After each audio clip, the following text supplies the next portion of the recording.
하나님의 말씀은 역대상 17장 1절에서 15절입니다. 역대상 17장 1절. 다윗이 그의 궁전에 거주할 때에 다윗이 선지자 나단에게 이르되 나는 백향목궁에 거주하거늘 여호와의 언약궤는 휘장 아래에 있도다. 나단이 다윗에게 아뢰되 하나님이 왕과 함께 하시니 마음에 있는 바를 모두 행하소서. 그 밤에 하나님의 말씀이 나단에게 임하여 이르시되 가서 내 종 다윗에게 말하기를 여호와의 말씀이 너는 내가 거할 집을 건축하지 말라. 내가 이스라엘을 애굽에서 올라오게 한 날부터 오늘까지 집에 있지 아니하고 오직 이 장막과 저 장막에 있으며 이 성막과 저 성막에 있었나니 이스라엘 무리와 더불어 가는 모든 곳에서 내가 내 백성을 먹이라고 명령한 이스라엘 어느 사사에게 내가 말하기를 너희가 어찌하여 내 백향목집을 건축하지 아니하였냐고 말했느냐 하고 또한 내 종 다윗에게 이처럼 말하라. 만군의 여호와께서 이처럼 말씀하시기를 내가 너를 목장 곧 양떼를 따라다니던 데에서 데려다가 내 백성 이스라엘의 주권자로 삼고 내가 어디로 가든지 내가 너와 함께 있어 내 모든 대적을 내 앞에서 멸하였은즉 세상에서 존귀한 자들의 이름 같은 이름을 내가 내게 만들어 주리라. 내가 또 내 백성 이스라엘을 위하여 한 곳을 정하여 그들을 심고 그들이 그곳에 거주하면서 다시는 옮겨가지 아니하게 하며 악한 사람들에게 전과 같이 그들을 해치지 못하게 하여 전에 내가 사사에게 명령하여 내 백성 이스라엘을 다스리던 때와 같지 아니하게 하고 또 내 모든 대적으로 내게 복종하게 하리라. 또 내게 이르노니 여호와가 너를 위하여 한 왕조를 세울지라. 너 생명의 연한이 차서 너가 조상들에게로 돌아가면 내가 너 뒤에 너의 씨 곧 너의 아들 중 하나를 세우고 그 나라를 견고하게 하리니 그는 나를 위하여 집을 건축할 것이요 나는 그의 왕위를 영원히 경고하게 하리라. 나는 그의 아버지가 되고 그는 나의 아들이 되리니 나의 인자를 그에게서 빼앗지 아니하리라.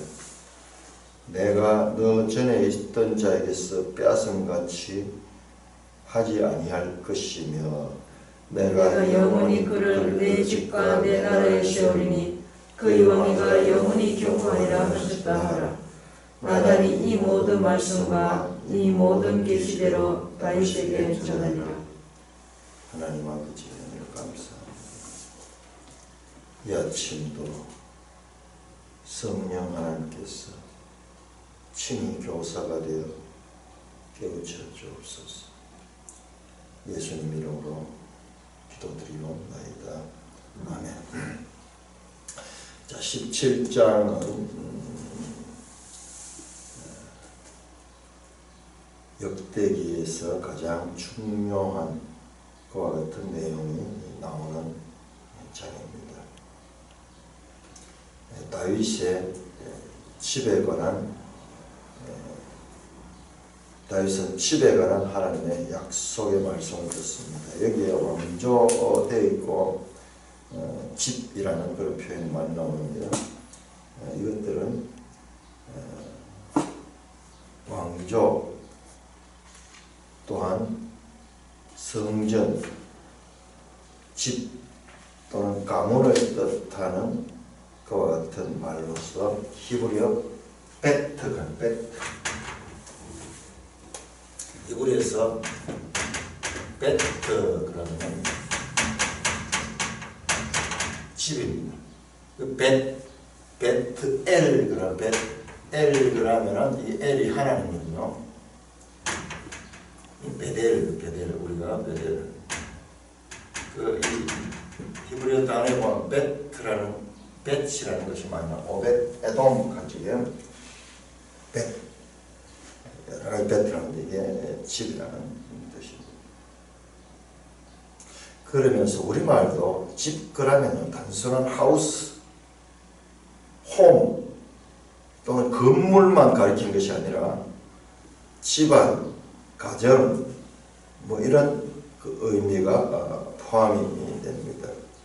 그래서 이 본문은 문맥을 따라 가지고 이게 건물을 이야기하는가 또는 그 가문을 이야기하는가 또는 그의 왕조를 이게 원어로 같은 단어로 많이 써 있어요. 베트라고 많이 써 있어요.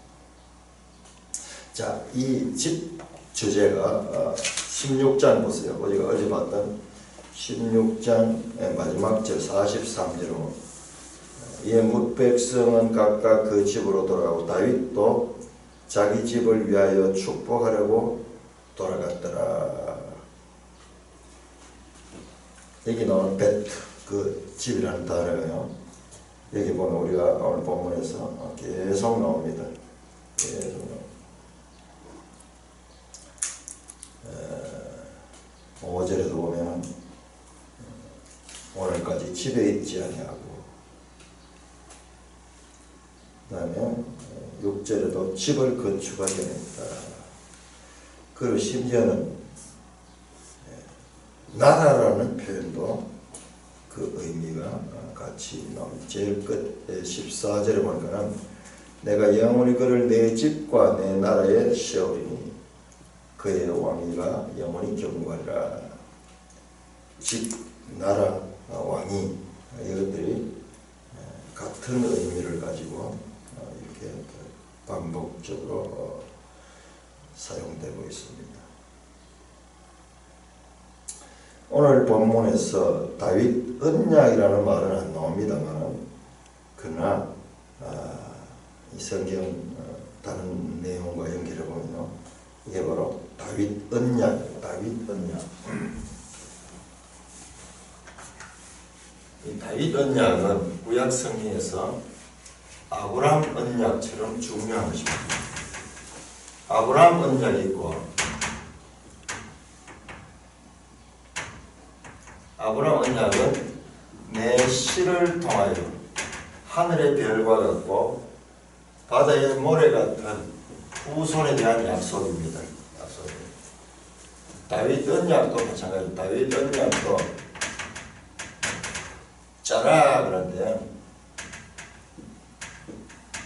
씨 후손에 관한, 이게 우리말로 이게 이 후손이라고 번역된다. 씨라는 여자의 후손 갈 때 이 단어입니다. 짜라입니다. 그 이럴 때는 우리가 원어를 좀 참고해야 돼요. 여자의 후손보다도 킹제임스 성경은 the seed of woman, 여자의 씨로 되어 있어요. 좀 번역이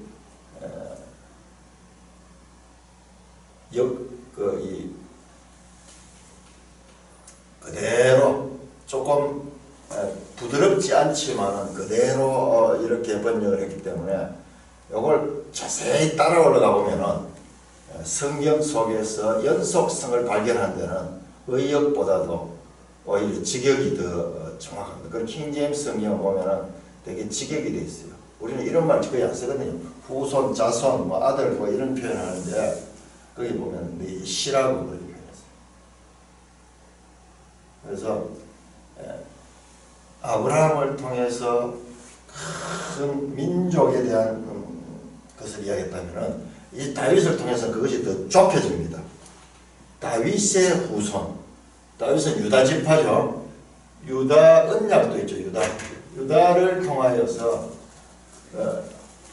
아브라함의 후손들 가운데서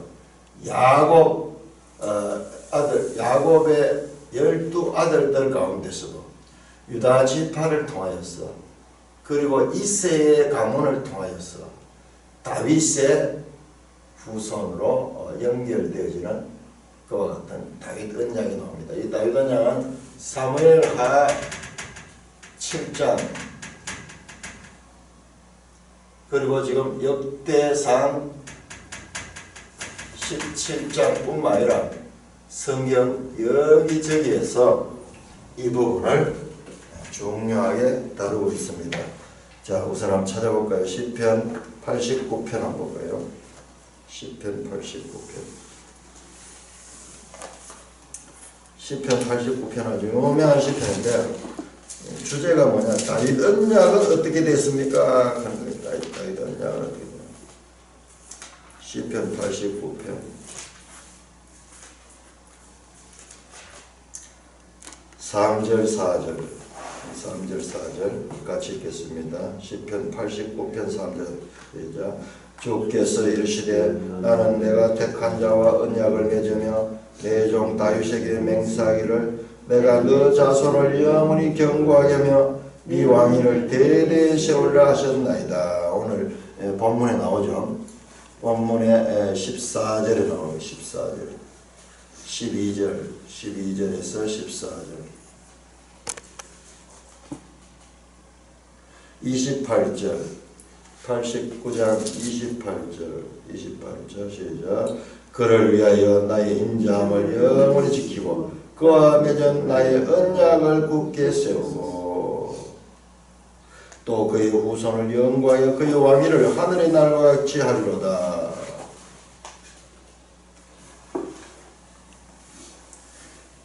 다윗의 후손을 통하여. 자, 이사야 55장 볼까요? 이사야 55장.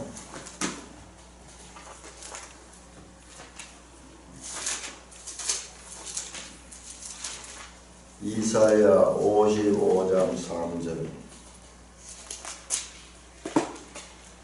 이사야 55장 3절. 너희는 귀를 기울이고 내게로 나와 들으라. 그리하면 너희 영혼이 살리라. 내가 너희를 위하여 영원한 언약을 맺으리니 곧 다윗에게 허락한 확실한 은혜니라.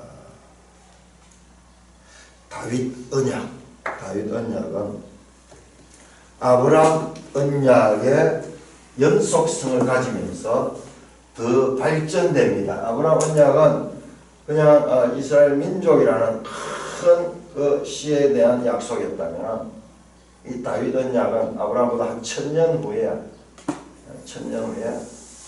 이제 더 축소되어서 다윗은 유다 지파거든요.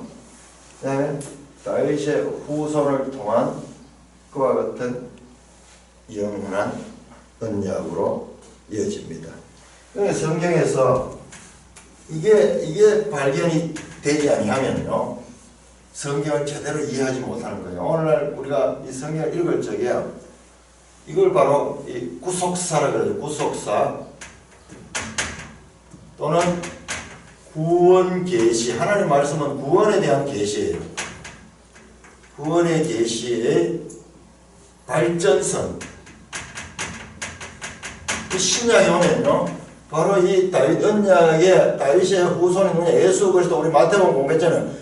다윗의 후손이여, 다윗의 자손 예수 그리스도. 마태복음 시작할 때부터 아브라함과 다윗의 후손 예수 그리스도. 그리고 우리 봤잖아요. 마태복음 곳곳에서 다윗의 후손 예수여, 다윗의 후손. 이 구속사 구원 계시의 발전성을 발견하지 못하면 성경은요, 잘못 이해하는 거예요. 성경은 다른 책들하고 완전히 다릅니다. 이런 면에서 그냥 주어진 그와 같은 이 좋은 교훈의 말씀들이 아니라 하나님이 창조하시고 이 세상은 타락되었고 그 타락된 세상을 하나님께서 구원하시는데 그 구원의 계시가 성경이고 그 구원의 계시는 시간 속에서 계속 발전적으로 해서, 그래서 사도 바울이 그렇게 말하는 거예요. 갈라디아 4장 4절. 때가 차네 마침내 이 시간 속에서 이 아브라함의 씨, 다윗의 후손 예수 그리스도가 나왔다. 마태복음 그걸 한번 생각해 보세요. 족보를 한번 보세요. 신약 성경 처음 출는 아브라함과 다윗의 후손 예수 그리스도의 세계라. 수천 년 간격을 두고 서로 다른 사람이 기록한 책이지만 그런 책들의 모험이잖아요. 이 66권 조각조각 이 모험들이지만요.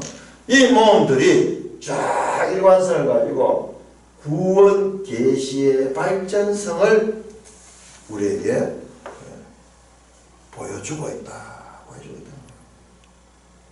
이 책이 한 묶음으로 이렇게 되어 있지 아니하면은, 이 순서로 되어 있지 아니하면은 우리가 읽어도 그야말로 파편적으로 읽을 수밖에 없는 거죠.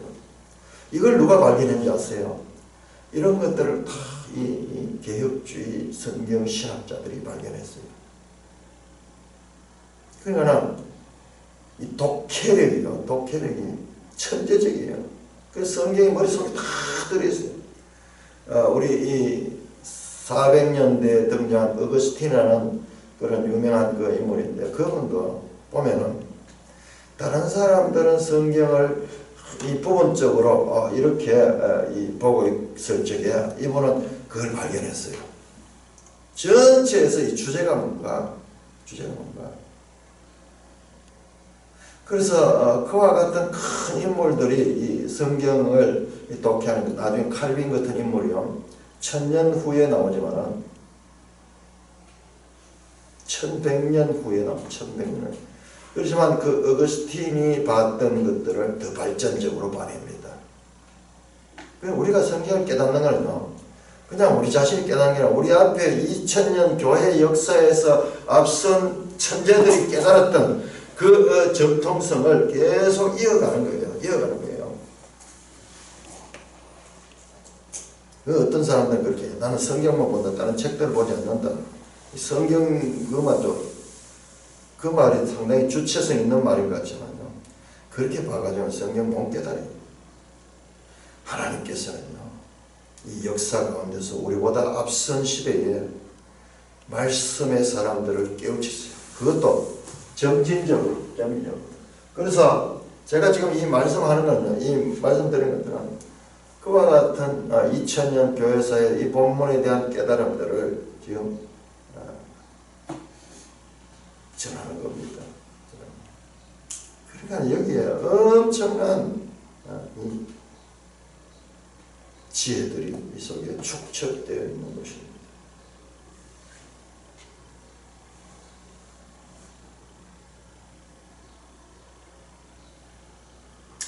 이 말씀 역대상 17장은 단순히 다윗에게 한 개인적인 언약을 넘어서요, 메시아 예언입니다. 메시아 예언입니다.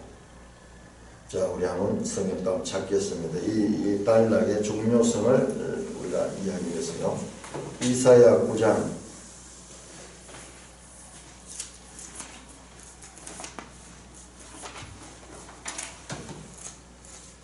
성경의 핵심 주제가 지금 역대상 17장에 나옵니다. 그러니까 우리가 그 내용은 잘 모르더라도 무엇이 중요하다 정도는, 지금까지 이 내용들은 지금 여기에 아주 핵심적으로 연결되고 있다, 무엇이 중요하다 정도는 우리가 알아야 됩니다. 그러다 보면 이제 나중에 점점 이 성경이 깨달아집니다. 9장 6절 7절, 이사야 9장 6절 7절 같이 읽습니다. 이는 한 아기가 우리에게 낳고 한 아들을 우리에게 주신 바 되었는데 그의 어깨에는 정사를 메었고 그의 이름은 기묘자라, 모사라, 전능하신 하나님이라, 영존하시는 아버지라, 평강의 왕이라 할 것이니라. 그 정사와 평강의 더함이 무궁하며 또 다윗의 왕자와 그의 나라에 군림하며 그 나라를 굳게 세우고 지금 이후로 영원히 정의와 공의로 그것을 보존하실 것이라. 만군의 여호와의 열심히 이를 이루시라. 여호와의 열심하는 단어 나오죠. 열심하는 단어, 여기에 열심이라고 되어 있고, 여기에 질투, 시기, 같은 의미예요. 같은 단어로 되어 있어요. 퀸나 하는 퀸나 되어 있는데 아가서 8장에 나오는 사랑은 죽음같이 강하고 시기는 잔인하다 그렇게 표현돼요. 불같은 이 잔인함, 그 잔인한 표현이 안 맞아요. 사랑에서 나오는 이와 같은 질투, 이 열심이 강하다는 거야. 구원하는 불같이, 여호와의 불같이 강하다. 아무도 끌 수 없어요. 아무 물로 끌 수 없는, 홍수로도 끌 수 없는 그 열심이 이 단어에 이 단어 같은 퀸나. 뭐냐? 이 열심이요. 한 아기를 통하여서 다윗의 언약을 세우는데 그 아기가 누구냐? 어깨에는 정사를 메었고 이름은 기묘자고 모사고 전능하신 하나님이라. 영존하시는 아버지라. 아기이면서도 전능하신 하나님, 영존하는 아버지시며 평강의 왕이심. 다윗의 왕자와 그의 나라에 군림하며 그 나라를 굳게 세우고 지금 이후로 영원히 정의와 공의로 그것을 보존할 것이다. 이 단어도 잘 기억하세요. 역대상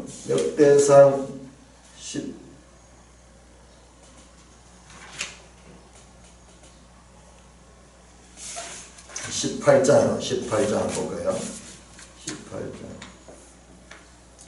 18장 제가 어제 발견했다는 내용인데 18장 14절 역대상 18절은 다윗이 온 이스라엘 다스려 모든 백성에게 정의와 공의를 행하세. 이 성경과의 관계를 한번 보세요. 이 단어들이요 쫙 연결되면서 그러니까 일단 우리가 많이 읽어놔야 돼요. 많이 읽어놔야 돼요. 이게 어떻게 우리가 이것이 예수 그리스도에 관한 예언이고 다윗 언약의 성취에 관한 예언이라고 알 수 있겠어요. 근데 우리가 이것을 이제 다윗 언약에 대해서 알게 되면요 갑자기 이 본문이 생각이 나는 거예요. 아 그렇구나.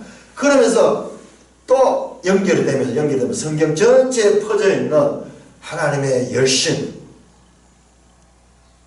다윗의 후손을 통한 구원에 대한 약속들을 발견하게 됩니다. 선지자 이사야는 BC 700년대 선지자인데 그때 벌써 이 약속이 나타나고 있고요. 에레미야 23장, 이사야다 나오는 에레미야 23장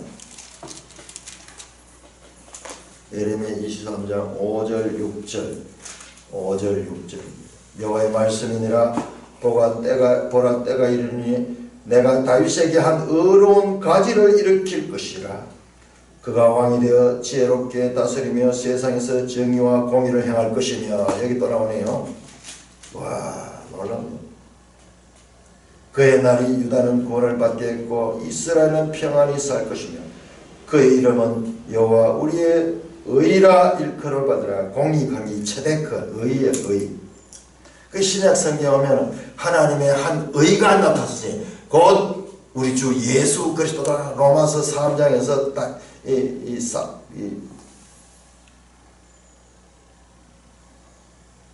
바울이 그렇게 말씀하죠. 바울이 그렇게 말해요. 이게 다 그렇게 연결되는 거예요. 다 연결돼요. 의라는 죄와 그 죄 문제를 해결하기 위한 하나님의 의. 이것이 바로 성경 내용 전부 여자의 후손이 와서 뱀의 머리를 상하게 하는 그 이야기가 이게 전부 지금 예수 그리스도를 다윗에게서 한 의로운 가지를 일으킵니다. 그분은 사람의 몸을 입고 왔지만은 죄는 없으니라. 오직 의인다. 그가 진정 의인으로다. 로마 백부장의 입에서 나오던 그 탄식. 그가 진정 의인으로다. 히브리서에서 그는 사람의 모양을 다 갖고 왔지만 죄는 없으시니라. 죄인이 아닌 모든 사람은 죄인이고 그분만은 의인입니다. 그분이 누구냐? 다윗에게 나온 가지인데 의로운 가지라는 것입니다. 자, 에스겔 37장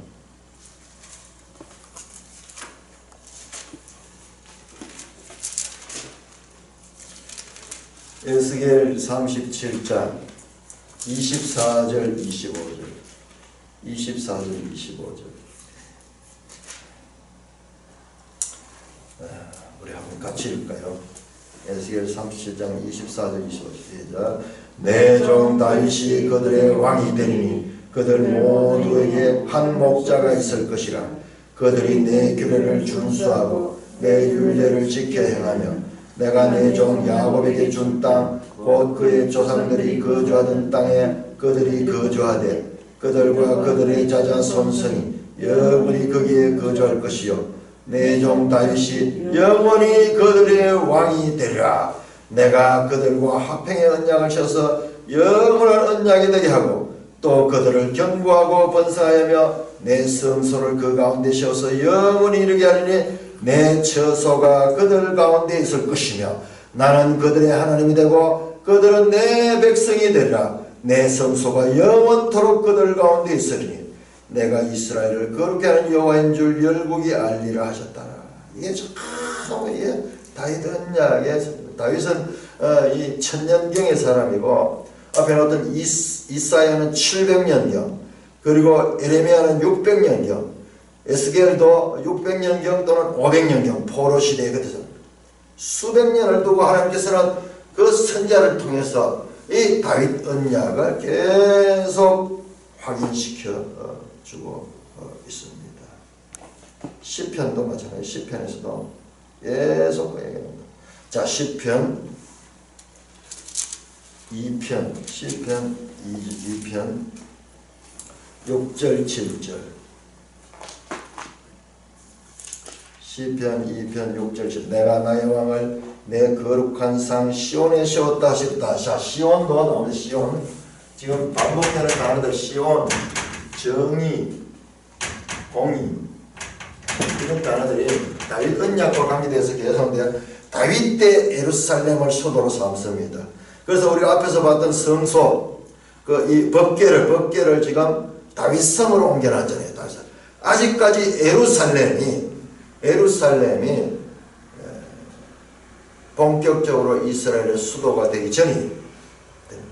근데 앞으로 하나님은 이 예루살렘을 통하여서 거기에 이스라엘의 수도로 삼고 그 예루살렘의 성전을 짓고 예루살렘 중심의 신학이 펼쳐지는데 지금 다윗 시대에 이것이 시작되고 있습니다.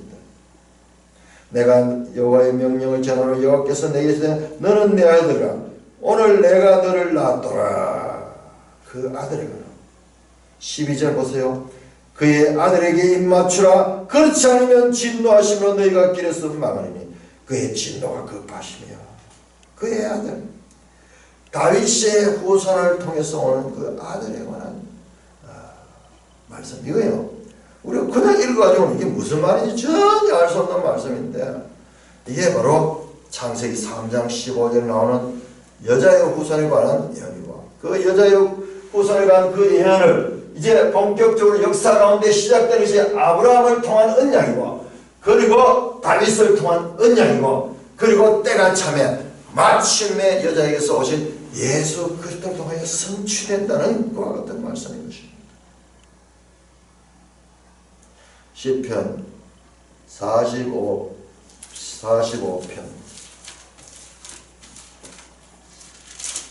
6절 45편 6절 하나님이여 주의 보좌는 영원하며 주의 나라의 규는 공평한 균이다. 왕은 정의를 사랑하고 악을 미하시고 그러므로 하나님 곧 왕의 하나님이 즐거움의 기름을 왕의 부 왕의 동료보다 뛰어나게 하셨나이다.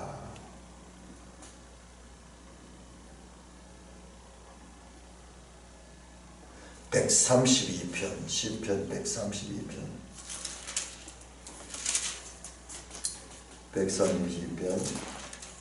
11절 12절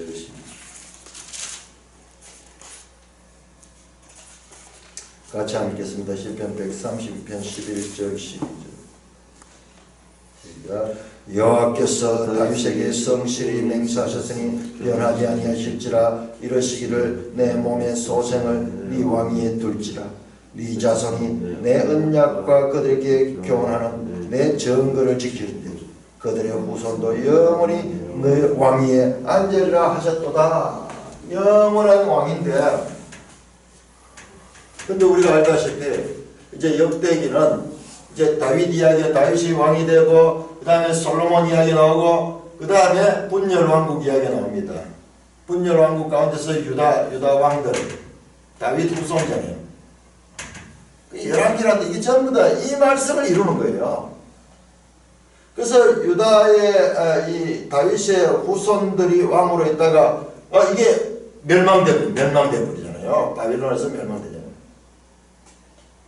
그래서 이스라엘 백성들이 가지는 의무는요, 하나님 언약은 어떻게 됐습니까? 다윗 언약은 어떻게 됐습니까? 분명히 말씀하지 않는가 영원히 그 왕위가 있다 했는데 하나님은 실현하시지 아니하시고 거짓말하지 아니하시는 분인데, 그러나 현실은 그 언약이 끊어졌습니다. 하나님 다윗 언약은 어떻게 됐습니까? 그때 선지자들이 나온 거예요.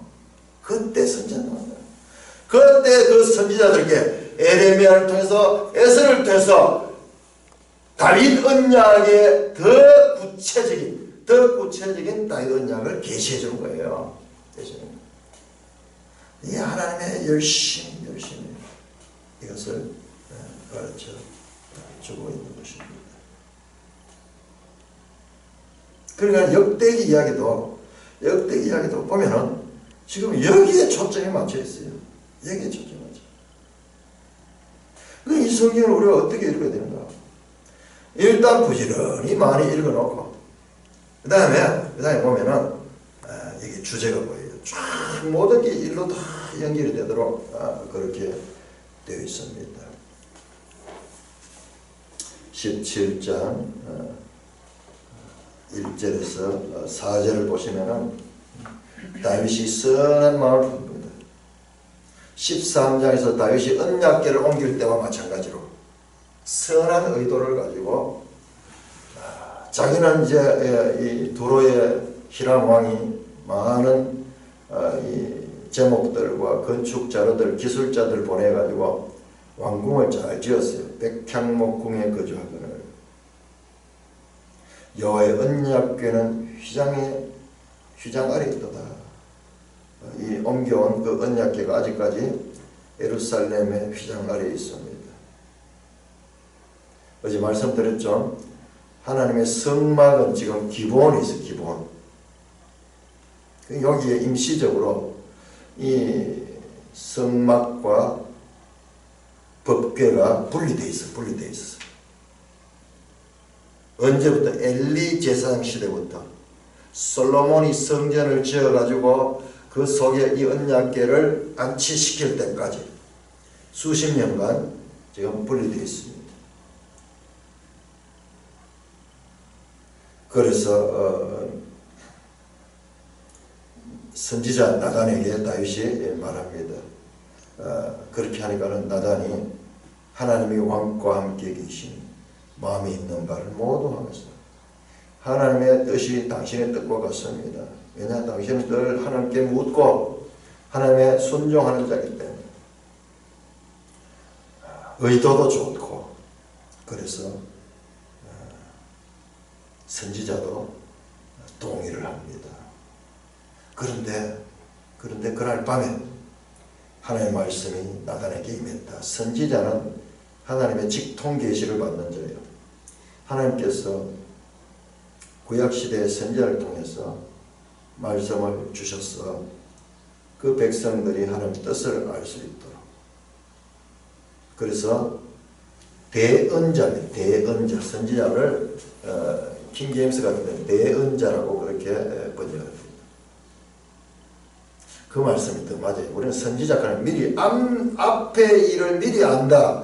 거기에만 집중하다 보니까 자꾸 예언 이거 한데, 아니요. 그 앞에 일이 아니라도 그 당시의 일도 하나님께서 말씀하시는, 하나님의 말씀을 대신해서 말하는 점.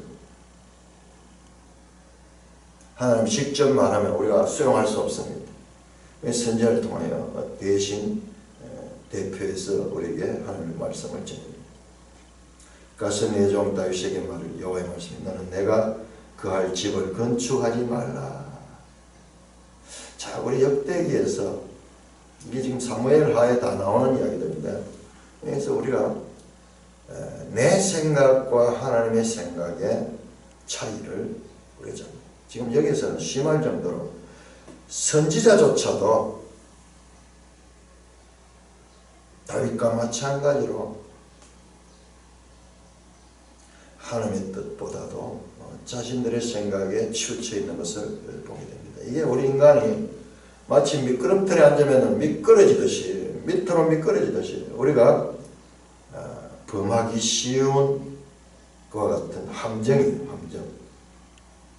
내 생각, 내 뜻으로 하나님의 뜻을 대신해 버리는 것. 이 선지자를 통해 하나님께서 말씀드립니다. 너는 내가 거할 집을 건축하지 마라. 여기 집이라는 단어 베이트입니다. 베이트. 이제 성전이겠죠. 성전을 나타내는 거죠.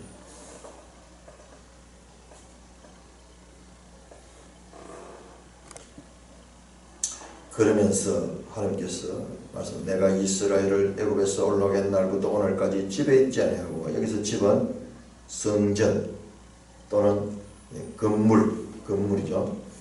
어디 이 장막과 저 장막이 있으면 이 성막과 저 성막, 성막이 계시죠. 성막은 이동식이다.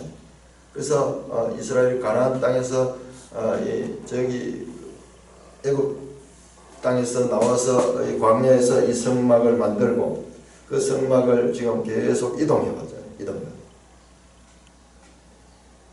이스라엘 무리와 더불어 가는 곳에서 내가 내 백성을 먹이라고 명령한 이스라엘.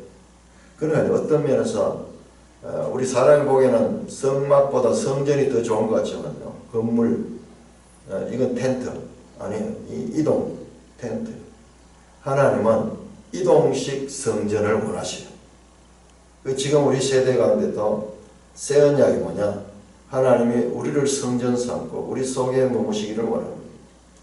이동식. 한 건물을 만드는 그 건물 속에 갇혀 있기를 원치 않습니다. 그러나 건물이 그러면 왜 필요한가? 이 보이지 않는 이 성전, 보이지 않는 하나님의 임재를 보이는 이 건물이나 또는 성막을 통하여 우리에게 가르쳐주는 거예요. 가르쳐주는 거예요. 모형과 그림자 같은 그런 의미가 있다고 히브리서에서 그렇게 말합니다. 성전에서 행하는 그런 예법들은 다 모형과 그림자다. 그렇게 히브리서 9장에서 그렇게 말씀하죠. 그래 구원 계시의 발전성. 자, 이때는 초창기, 초등학생 때는 그 초등학생 수준, 그 다음에 중고등학생, 그 다음에 대학생, 이렇게 계시가 발전적으로 주어진다 하는 겁니다. 이 큰 원리를 모르고 성경을 보니까는 성경에 대해서 크게 오해를 하는 거예요. 그렇게 오해를 하는 거예요. 이 원리를 놓치고 성경을 보게 되면 모순 덩어리. 왜 이 시대는 이렇게 하지 마라 해놓고 여기 와서는 또 하도록 자유를 주고, 왜 레위기 법을 통해서 묻지 마라 해놓고 사도행전 오면은 그런 걸 다 이렇게 해제시켜주고, 도대체 여기서는 이렇게 저기서는 이렇게 하고, 귀에 걸면 귀걸이, 코에 걸면 코걸이. 성경을 보고 열심히 있는 사람들이 그런 이야기를 하는 거예요. 그건 열심히 있는 사람들이 그런 이야기예요. 거기 한 가지 더 해요. 하나님의 구원 계시의 발전성을 알게 되면은, 와, 그 이유가, 그 모순되고 문제되었던 그 단락들이 쫙 풀어지면서 과연 하나님의 말씀이구나. 그것을 우리가 더 잘 알게 되죠.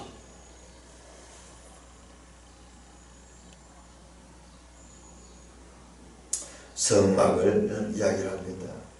그래서 나는 어느 사사에게도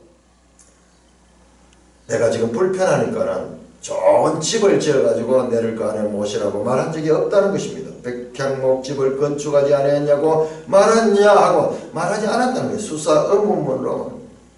또한 내 종 다윗에게 이처럼 말하라.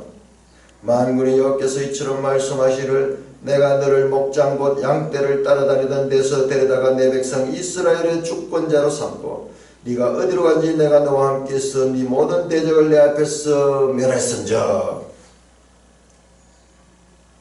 이스라엘 역사를 통하여서도 내가 그들에게 이 건물을 지어도록 한 적이 없고, 다윗 네 경우에도 네가 저 목동으로 있을 때 그 목동에서 너를 데려다가 지금 내 백성 이스라엘, 자 여기서 내 백성이 암미거든요. 암미. 하나님 누구세요? 하나님은 이스라엘의 왕입니다. 이스라엘은 하나님의 나라입니다. 이 단어를 우리가 중요하게 봐야 돼요. 그냥 뭐 내 백성, 네 백성 그 이야기 하는데요. 여기서 암미하는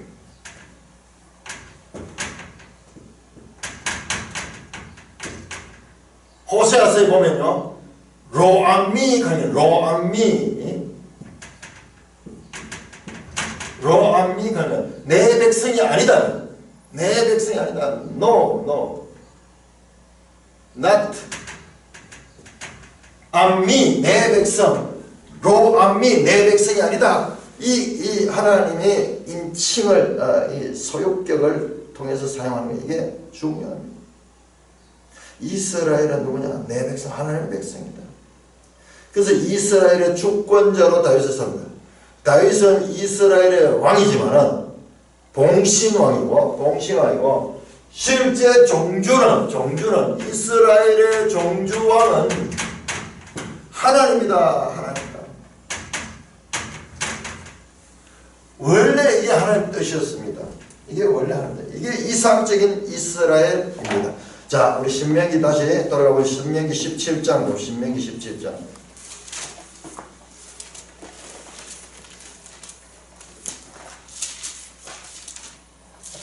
이게 여기서 이제 적용이 되는 거예요. 신명기 17장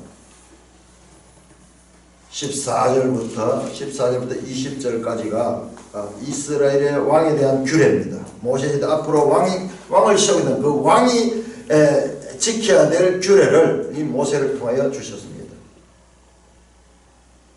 내가 네 하나님 여호와께서 주시는 땅에 이르러 그 땅을 차지하고 거주할 때 만일 우리도 우리 주의 모든 민족같이 우리 위에 왕을 세워야겠다는 생각을 하거든 반드시 내 하나님 여호와께서 택하신 자를 내 위에 왕으로 세울 것이며 네 위에 왕을 세우려면 내 형제 중에서 한 사람을 할 것이요 내 형제는 타국인들을 내 위에 세우지 말 것이며 그는 병마를 많이 두지 말 것이며 병마를 많이 얻으르고 그 백성을 애굽으로 돌아가게 하지 말 것이며 18절 그가 왕이여 오르거든 이 율법서의 등사본을 레위 사람 제사장의 책에 기록하여 평생에 자기 옆에 두고 읽어 그 하나님 여호와 경외하기를 배우면 이 율법의 모든 말과 이 규례를 지켜야 할 것이며 그리하면 그의 마음이 그의 형제 위에 교만하지 않고 이 명령에서 떠나 좌로나 우로나 치우치지 않으면 이스라엘 중에 그의 자손이 왕이 있는 날이 장구하리라. 이스라엘의 왕은요 율법 두루마리 말씀하신 하나님의 그 말씀을 따라서 통치하는 왕입니다. 그래서 이스라엘은 하나님의 나라예요. 하나님의 나라. 8절입니다. 네가 어디로 가든지 역대상 17장 8절 내가 너와 함께 있어 네 모든 대적을 네 앞에서 멸하였고 지금까지 다윗은요 승승장구했습니다. 물론 그 사울에 의해서 많은 고난의 시기가 있었지만 하나님께서 왕으로 다윗을 세우고 난 다음에는 이제 18장 순서가 이제 뒤에 순서가 지금 이게 역대기는 주제를 강조하는 거예요. 그래서 보면 이 18장에 보면 이제 전쟁에서 승리하는 거예요. 승승장구 백전백승하는 이야기가 나옵니다. 자, 이게 모두가 뭐냐? 하나님이 그와 함께 하셨기 때문에 하나님께서 전쟁에서 승리했습니다. 그래서 세상에서 존귀한 자들의 이름같이 내 이름을 만들어 주리라. 내가 또 내 백성 이스라엘에 한 곳을 정하여 그들을 심고 그들이 그곳에 거주하며 다시는 옮기지 않으며 악한 사람들이 전같이 그들을 해치지 못하게 전에 내가 사사에게 명령하여 내 백성 이스라엘 다스릴 때와 같이 않게 하시고 아마 여기서 이 9절에 나오는 내가 또 내 백성 이스라엘 한 곳을 정하여 그들을 심는다. 여기 한 곳 장소 나오죠. 장소 마콩한데 이 장소 나오는데 이 장소는 이 문맥을 통해서 예루살렘을 가리켰는데 예루살렘 가나안 땅을 가리키는 것보다도 왜 그런가 하면은 그 위에 나오면 10절 전에 내가 사사에게 명령하여 내 백성 이스라엘 다스린 때와 같지 아니하게 하고 그러니까 이 사사시대 이후의 장소를 얘기해요. 사사시대 이후의 장소. 가나안 땅이 여호수아 때 들어왔고 그 다음에 사사시대가 있고 그 다음에 이제 왕정시대가 정리되는데 장소를 이야기합니다. 또 내 모든 대적으로 내게 복종하게 하리라. 내가 또 내게 이르니 여호와가 너를 위하여 한 왕조를 세울지라.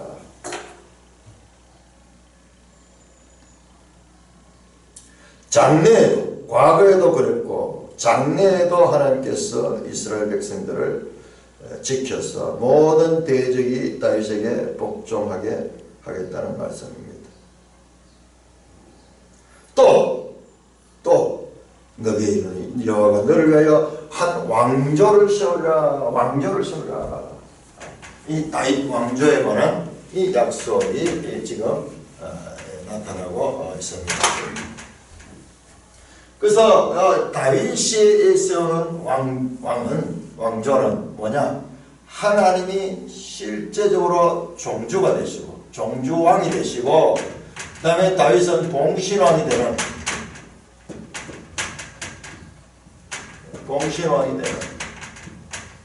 그 세상에도 제국의 왕이죠. 황제이고 그 밑에 이 봉신국들 이 왕들이 있듯이 이게 하나님께서 말씀하시는 하나님의 나라입니다. 이 땅에 세워지는 하나님의 나라. 자, 이것에 대한 더 자세한 내용, 다윗 언약에 관한 말씀은 우리가 내일 좀 더 깊이 살펴보도록 하겠습니다. 찬송가 549장